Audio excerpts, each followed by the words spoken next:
Hukum untuk men-split, ya. Dr. Tifa ini langsung ke pokok perkara, sedangkan Roy Suryo ini melalui Prapi, ya.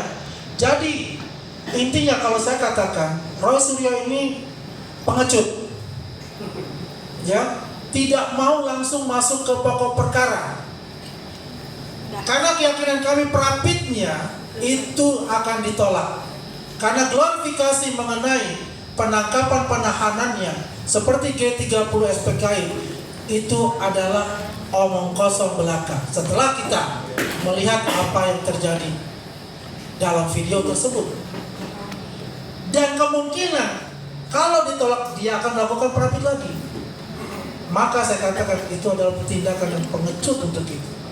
Seharusnya langsung saja di pokok perkara, karena tidak ada unsur yang bisa mempengaruhi di pengadilan mengenai Prapit itu, ya. Fokus kita adalah ijazah asli Pak Jokowi yang dituduh palsu, yang sekarang masuk ke taraf persidangan yang kemarin dibacakan oleh jaksa penuntut umum mengenai surat dakwaannya, ya. Jelas secara rigid, dan itu semua masuk yang diminta oleh Pak Jokowi melalui kuasa hukum beliau, ya. Jadi apapun yang dilakukan itu adalah trik dari penasihat hukum, ingin melihat celah-celah apa, ya, yang dilakukan oleh jaksa penuntut umum dalam membuat pertanyaan kepada terdakwa Dr. Tifa itu, yang kemungkinan kalau pertanyaan itu sama dan tidak dijawab ataupun jawabannya tidak memuaskan, itu akan ditambal sulamkan, akan di cover kalau pertanyaan yang sama oleh saudara Roy Suryo itu nantinya. Itu haknya mereka, strategi mereka. Tapi kami katakan bahwasannya yang selalu digoreng-goreng oleh mereka bahwa Pak Jokowi tidak akan hadir, ya, dengan asumsi itu mereka akan bebas secara bebas murni untuk itu, karena ini adalah aduan absolut, pelapor harus hadir untuk itu. Jadi Pak Jokowi sangat concern terhadap persidangan ini, dan yang dikatakan oleh mereka bahwa silaturahmi kebangsaan akan terganggu, tidak. Tapi ini adalah first priority beliau, ya, untuk hadir dalam persidangan nanti, ya. Sedangkan silaturahmi kebangsaan itu tetap berjalan sesuai dengan schedule. Ada beberapa yang memang agak mundur untuk itu. Tapi yang jelas kami semua penasihat hukum, relawan, ya, tetap memantau jalannya persidangan ini, ya, dengan baik, dengan kondusif, dan kami meminta kepada Majelis Hakim terhormat dan Pengadilan Negeri Jakarta Timur untuk setiap pengunjung yang berbuat keonaran, ya, berbuat keriuhan di dalam sidang, segera dikeluarkan. Karena kemarin sudah ada presiden untuk itu. Karena ruang sidang ada ruang terhormat, bukan ruang jalanan untuk berteriak. Itu saja dari kita. Terima kasih. Wabillahi taufiq wal hidayah. Assalamualaikum warahmatullahi wabarakatuh. Oke, terima kasih. Konferensi pers hari ini adalah klarifikasi dari Bapak C. Suhardi bahwa yang dikatakan ilegal, nah ini akan terjawab.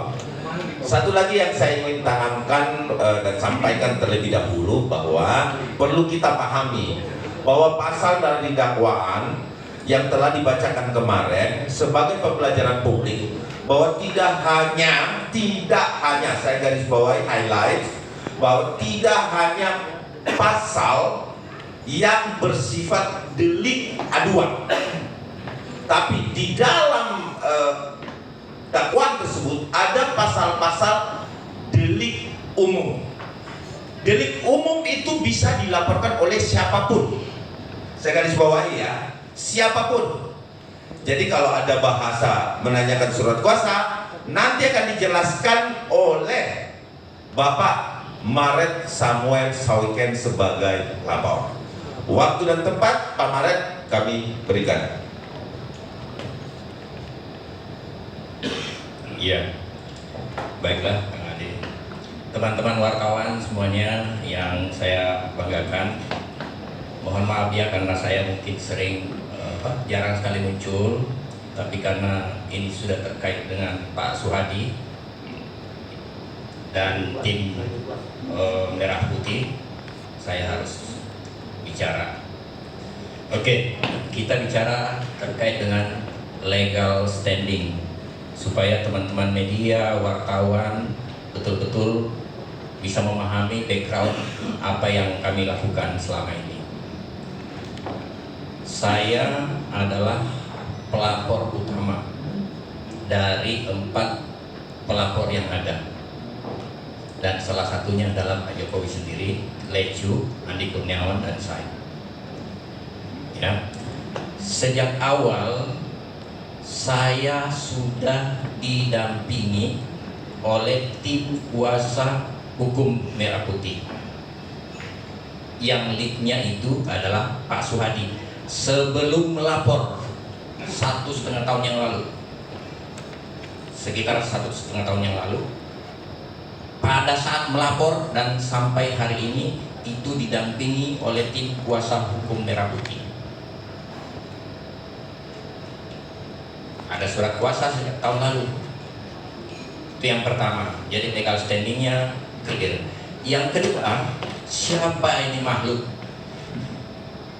tim kuasa hukum Merah Putih? Siapa yang namanya Pak C. Suhadi? Pak C. Suhadi adalah relawan JPKP tahun 2014 dan ikut bergabung dengan saya sebagai ketua umum pada saat itu. Dan beliau juga sekaligus ketua bidang hukum di JPKP sampai hari ini.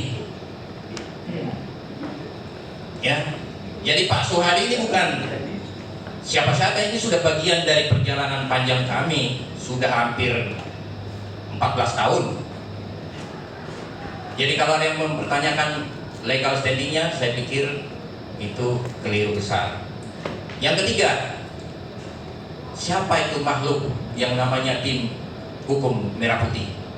Saya adalah pendiri dari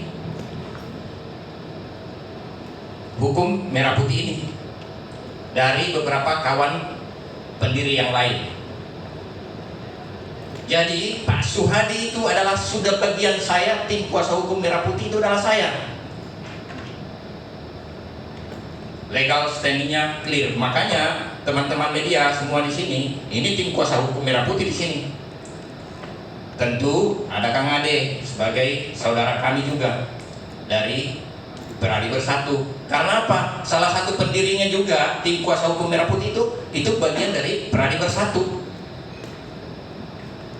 Clear. Itu ya.